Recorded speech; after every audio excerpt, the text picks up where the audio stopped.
Oi pessoal, bem-vindos ao canal Portal do Espiritualismo aqui no YouTube.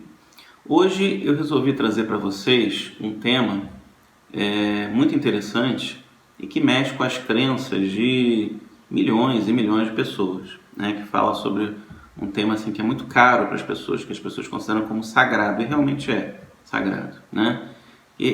Hoje eu decidi conversar com vocês sobre as diferenças na visão de Jesus, do cristianismo ortodoxo e do espiritualismo, né? Ou seja, o cristianismo ortodoxo tem uma determinada visão sobre Jesus. O espiritualismo tem outra visão sobre Jesus. Então eu gostaria de falar com vocês sobre essas diferenças, né, entre a visão das igrejas, né, igreja católica, igreja evangélica, o protestantismo, pentecostalismo, neopentecostalismo sobre Jesus, né, e o que o espiritualismo pensa sobre Jesus, né? O que o espiritualismo e as tradições místicas, né, iniciáticas do mundo inteiro pensam a respeito dessa figura tão importante, né, que foi Jesus.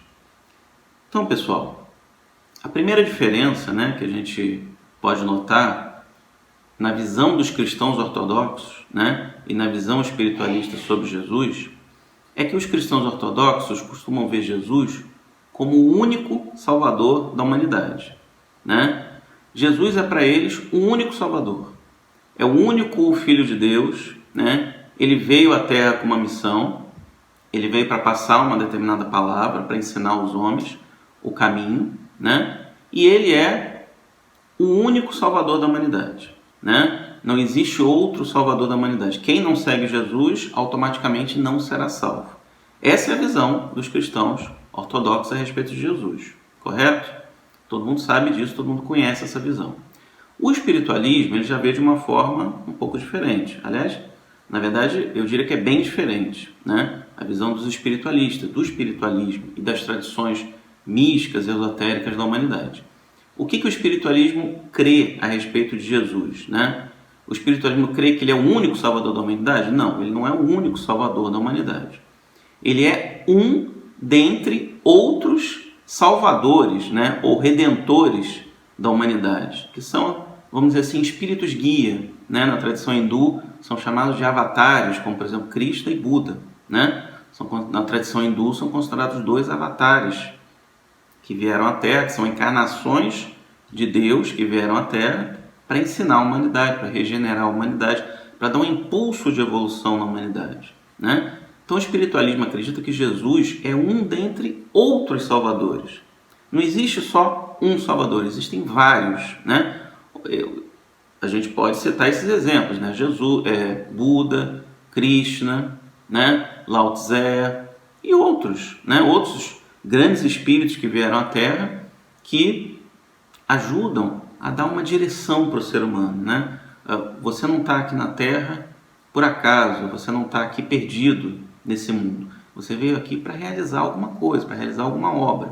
E esses espíritos vêm nos mostrar mais ou menos o que a gente tem que fazer, que caminho a gente deve seguir, né? Então, para os espiritualistas, Jesus não é o único salvador da humanidade.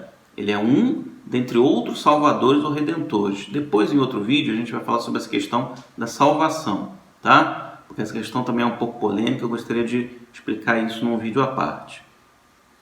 Então esses espíritos, né, esses espíritos guia, como Jesus é um deles, eles vieram à Terra personificar a sabedoria e o amor que todas as pessoas devem almejar, né, durante a sua vida, tá?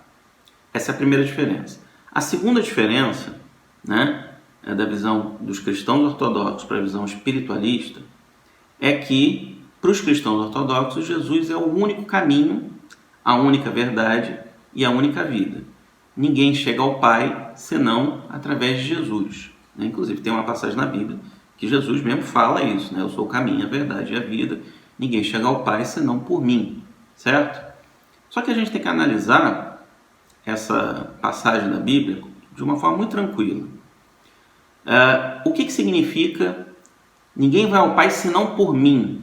Jesus está falando, ninguém vai ao Pai senão por mim, senão crendo em mim, senão acreditando em mim e seguindo, né, o que a igreja diz a meu respeito? Não.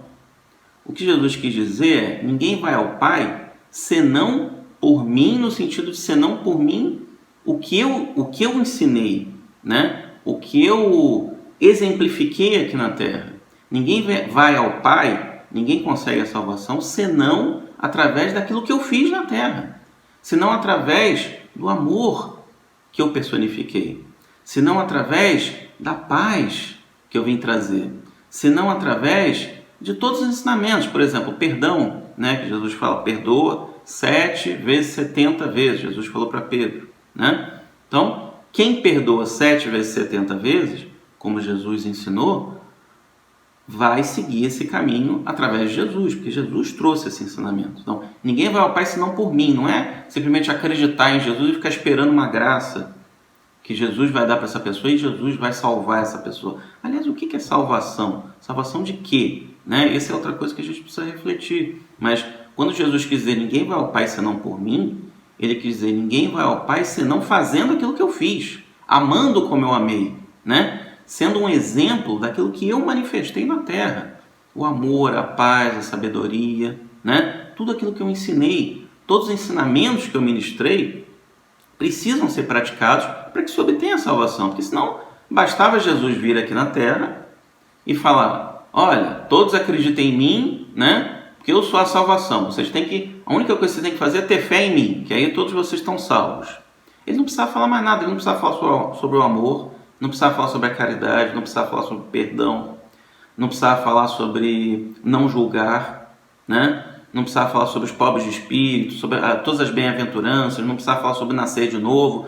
Todos os ensinamentos que Jesus proferiu é para as pessoas praticarem, é para as pessoas colocarem na prática. Não é simplesmente para se acreditar em Jesus e pronto. O que adianta você ter fé em Jesus, né? E você continuar odiando seu irmão, julgando, não perdoando, sendo egoísta, sendo vaidoso, enfim, fazendo o contrário do que Jesus ensinou. Não teria sentido, né? Jesus vinha à Terra para ensinar um monte de coisa, né? Para ser o exemplo daquilo, para que as pessoas não sigam esse exemplo e simplesmente acreditem nele. Não teria nenhum sentido isso. Então, para os espiritualistas, Jesus não é o único caminho, a verdade e a vida, embora a pessoa que acredite e siga Jesus sabe que, seguindo e praticando o que Jesus ensinou, esse é o único caminho.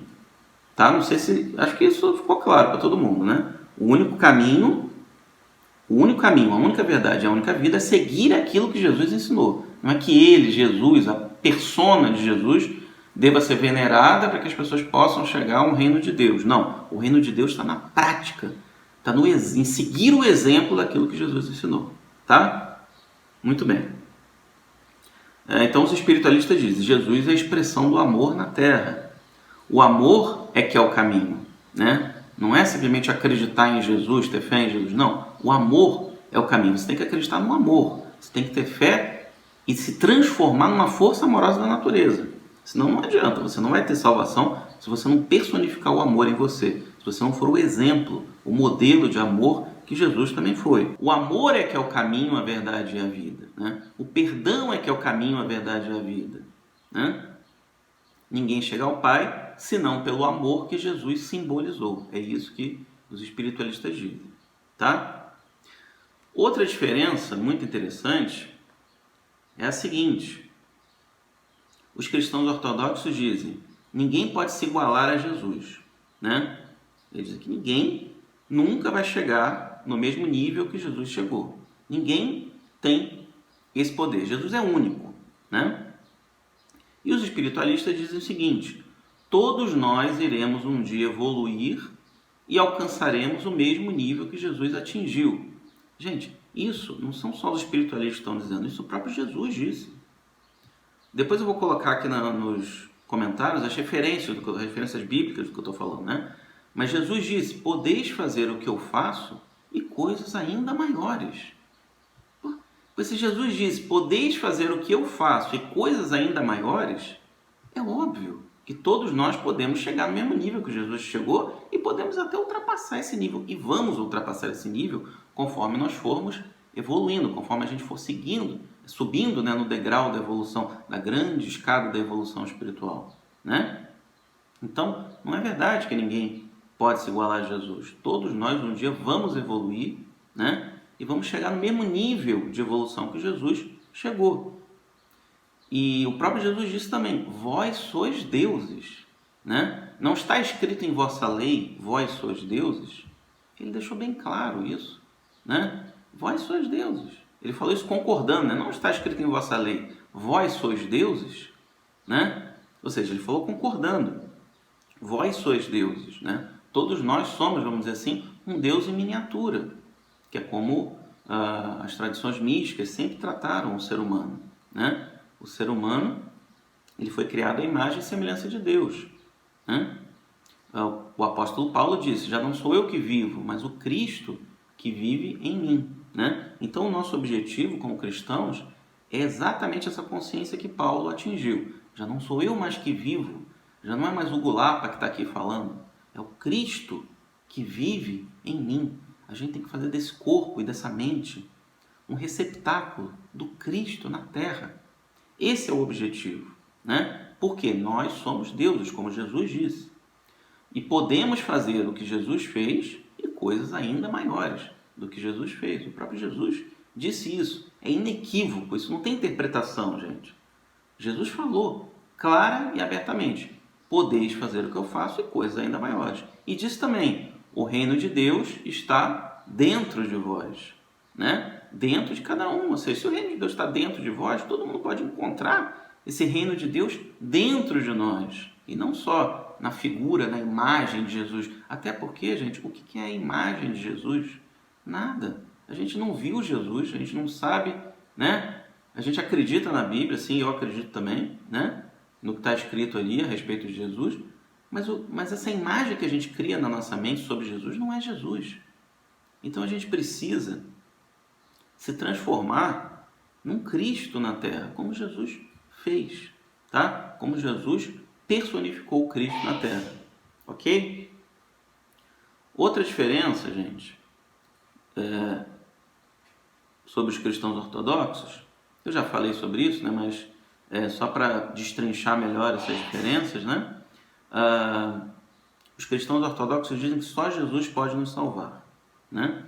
E os espiritualistas dizem que só o amor personificado por Jesus pode nos salvar.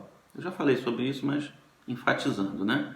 Qualquer pessoa que ame como Jesus amou está automaticamente salva. Gente, não é acreditar em Jesus que vai salvar, né? O que vai salvar é a gente amar como Jesus amou, perdoar como Jesus perdoou, dar a nossa vida fazendo a vontade de Deus, como Jesus deu para a crucificação, né? Então, é o amor que salva. É o amor que salva. Não é acreditar em Jesus, ficar esperando uma graça divina em Jesus que vai salvar você. É o amor que salva. É você se transformar nesse amor que vai te salvar, tá? Essa é a chave da porta do reino dos céus ou do reino de Deus. Outra diferença: Jesus é filho único de Deus, dizem os cristãos ortodoxos. Os espiritualistas já dizem: todos nós somos filhos de Deus, pois nós somos espíritos criados à imagem e semelhança do Pai Celeste, né? Então todos nós somos filhos de Deus. Não, Jesus não era o único filho de Deus. Ele tinha consciência que ele era filho de Deus, né? Ele tinha aquela percepção, aquela consciência de que ele era um filho ali, né? De que ele agia ali como filho do universo, filho do divino, né? Mas todos nós, quando tivermos essa consciência de que nós somos também filhos do Pai Eterno, nós seremos semelhantes a Jesus, em evolução, em espírito e em verdade, tá? Outra diferença, né, dos cristãos ortodoxos para o espiritualismo: Jesus morreu na cruz para nos redimir dos nossos pecados. Os espiritualistas dizem o seguinte: Jesus morreu na cruz para nos passar uma mensagem de amor, de paz e de resignação diante de Deus. Ele viveu a crucificação para mostrar que todos passam por provações, mortes e renascimentos no mundo humano, e de que forma tudo isso pode ser vivido com amor e paz, né? Ou seja, a crucificação que Jesus viveu todo aquele tormento, todo aquele martírio, né, que ele foi submetido, isso representa as provas da vida material. E como que ele viveu aquilo? De forma a se submeter à vontade de Deus, né? A se resignar, a aceitar, né, aquele destino que era inexorável, ele não podia fazer nada a respeito daquilo, porque aquilo já estava decretado, que ia acontecer como ele mesmo disse, né? Como a gente pode passar pelas tribulações da vida, pelas provações da existência, com amor e paz. Foi isso que Jesus veio trazer para a gente na crucificação, né? Com essa vivência da cruz que ele carregou e que todos nós carregamos também a nossa cruz, né? A gente carrega a nossa cruz diariamente, né? Nossa cruz que é o nosso karma, né? O sofrimento, as provações que a gente precisa passar, tudo isso forma a nossa cruz. E se a gente não quer carregar essa cruz, a gente perde a oportunidade de elevação espiritual. Então a gente precisa ter, vamos dizer assim, essa aceitação. Não estou dizendo que a gente deva aceitar tudo, não é isso. Mas quando não há o que fazer e só resta a gente ou se revoltar ou amar, a gente precisa amar, né? Porque a gente tem, por exemplo, está passando por uma doença, já fez todos os tratamentos possíveis, não melhora. A gente tem duas opções. Ou a gente ama e vive aquilo em paz, tranquilidade e felicidade, ou a gente se revolta contra Deus e vive aquela provação com ódio, com rancor, com revolta, etc.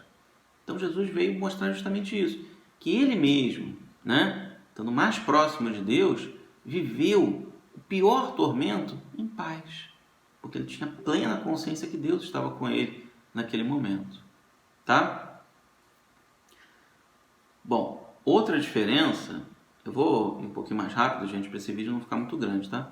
Outra diferença é o seguinte: Jesus vai te castigar se você profanar seu nome ou sua imagem, né? A gente vê isso, e essa ideia está absolutamente difundida hoje em dia entre cristãos, infelizmente, né?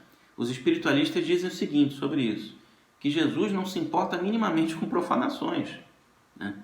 Por ser um espírito superior, ele já se libertou de se sentir ofendido ou de se sentir melindrado. Claro, né? Quem se melindra são os espíritos ainda materializados e presos ao ego humano, né? Só quem se melindra com alguma profanação, com alguma ofensa, são aqueles que ainda têm uma preocupação com o seu ego, com a sua imagem, com a sua, né? Com a sua verdade, impor o seu jeito, enfim, né? O que os outros vão pensar de mim, se me ofender, o outro não pode me ofender porque ele não pode me tratar assim. Bom, já te ofendeu, o que você vai fazer? Não tem como você, como ele não te ofender mais, já te ofendeu, você já ficou bravo. O que você pode fazer sobre isso? O que você pode fazer é viver essa ofensa em paz. E se você não ligar para isso, aquela ofensa já não vai mais ser uma ofensa. Vão ser simplesmente palavras ditas ao vento que não vão chegar até você e não vão te causar nenhum tipo de contrariedade. Tá? O que os espiritualistas dizem? Já falamos, né? Jesus não se importa minimamente com profanações, por ser um espírito superior, já se libertou de se sentir ofendido ou melindrado. Tá? Outra diferença dos cristãos ortodoxos e dos espiritualistas sobre Jesus. Precisamos acreditar em Jesus para chegarmos ao reino de Deus, né? Os cristãos defendem que a gente precisa acreditar, a gente precisa ter fé em Jesus. Os espiritualistas dizem o seguinte: precisamos vivenciar o exemplo de vida de Jesus e seus ensinamentos na vida diária. Ninguém chega ao reino de Deus senão pela prática do amor que Jesus expressou na terra. Já falamos um pouquinho sobre isso também, né? Outra diferença, os cristãos ortodoxos dizem o seguinte: Jesus não vai te perdoar se você fizer o mal, né? Porque para eles Jesus não perdoa, né? Jesus pode até perdoar, mas só quando eles acham que deve perdoar ou não, né? Quando eles acreditam que deva perdoar ou não. Os espiritualistas dizem o seguinte, que Jesus não perdoa, porque ele não se ofende. Como é que Jesus, ou até Deus, né, vai perdoar se ele não se ofendeu, se ele não se sentiu atingido com aquilo? Só precisa perdoar quem se sentiu atingido de alguma forma por uma ofensa, uma agressão, qualquer outro mal que façam a você. Se aquilo nem chegou até você, como que você vai perdoar uma pessoa, né? Vai perdoar um mal que você fez para alguém, ou que ou alguma coisa que te aconteceu. Não tem sentido isso. Só precisa perdoar aquele que em algum momento se ofendeu ou se sentiu atingido por algo, né? Jesus, assim como outros espíritos elevados, não se sentem atingidos por nenhum ato humano. Claro, Jesus já está muito acima dessa questão dos atos humanos, do bem ou do mal, né? Da ofensa ou da não ofensa. Ele não se sente atingido, portanto, não tem que perdoar ou não perdoar. Isso faz parte da evolução desses espíritos que ainda estão aqui na matéria, vivendo as provações da existência material. Tá? Outra diferença, né? Essa aqui é importante também. Os cristãos ortodoxos dizem o seguinte, que Jesus sempre foi perfeito, né? Já veio perfeito, já veio pronto, já veio acabado aqui para a Terra. Como Filho de Deus, ele já é perfeito como Deus é perfeito também. Isso é o que eles acreditam, né? Os espiritualistas dizem o seguinte, que Jesus teve que passar também pelos níveis inferiores da existência, como nós estamos passando agora, viver todas as provações e tentações da vida humana, né? Para conseguir depois se elevar, evoluir, se desenvolver como espírito. Jesus foi se purificando de vida em vida, né? Até chegar ao estado de bem-aventurança e felicidade suprema, que é um estado que todos nós vamos chegar também, né? Todos nós. Imagina se chegar nesse estado de bem-aventurança fosse o privilégio só de um espírito que é o Filho de Deus, né? Não teria sentido, né? A gente pode também chegar nesse estado de bem-aventurança, a gente também pode chegar nesse estado de felicidade suprema, basta que a gente siga e pratique aquilo que Jesus ensinou. Outra diferença, os cristãos ortodoxos dizem o seguinte, essa é a última, né? A última diferença. Jesus mora hoje em dia no reino de Deus, né? Os cristãos ortodoxos dizem que hoje em dia Jesus já mora lá no reino de Deus, né? Em algum lugar, né, que deve existir após a morte, que um lugar onde Deus habita, onde os anjos habitam, etc. Jesus está lá sentado à direita do Pai. Os espiritualistas dizem o seguinte, que o reino de Deus não está em algum lugar onde se possa habitar. O reino de Deus está dentro de nós. Mas isso nem foram os espiritualistas que disseram, isso foi Jesus mesmo que disse. Está dentro de nós, dentro de cada um. Jesus deixou isso claro. O reino de Deus está dentro de vós. Não procureis o reino de Deus com aparência externa. O reino de Deus não existe com aparência externa. O reino de Deus está dentro. Não existe aparência no reino de Deus. O reino de Deus não é algo aparente, não é algo que se possa perceber pela visão, ouvir pela audição, tocar pelo tato. Os sentidos não podem apreender aquilo que não tem forma, não tem aparência, porque o reino de Deus está dentro de nós. E o que é esse reino de Deus que está dentro de nós? O amor, a paz, a felicidade, né? Mas eu estou falando do amor, a paz, a felicidade, mas não é a paz do ponto de vista humano, a felicidade do ponto de vista humano. É a paz infinita, que a gente não conhece ainda. Um dia a gente vai conhecer, mas a gente ainda não conhece essa paz. A felicidade infinita e eterna, que também a gente não conhece.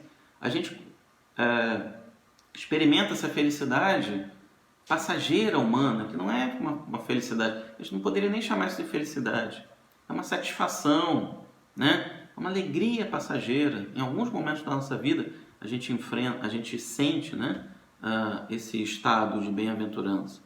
Mas um dia a gente vai sentir isso de uma forma muito mais intensa, tá? Então, o que dizem os espiritualistas? Que Jesus está no reino de Deus, sim, mas não é um local com aparência externa, como ele mesmo explicou. Aqui eu dou referência, né? Lucas 17:20, né?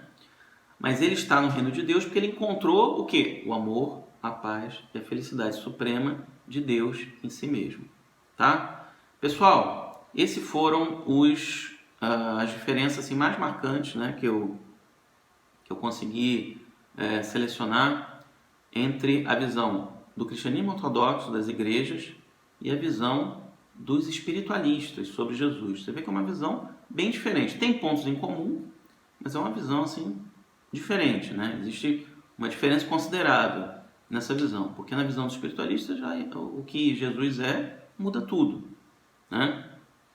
Enfim, eu espero que vocês tenham gostado do vídeo, tá? Foi um vídeo que tentou esclarecer um pouco a respeito da natureza de Jesus segundo o espiritualismo e segundo as tradições místicas e esotéricas da humanidade, tá? Por gentileza, se inscrevam no nosso canal, ative o sininho das notificações para você receber outros vídeos que nem esse, tá? E um grande abraço a todos. Em breve vamos fazer um novo vídeo.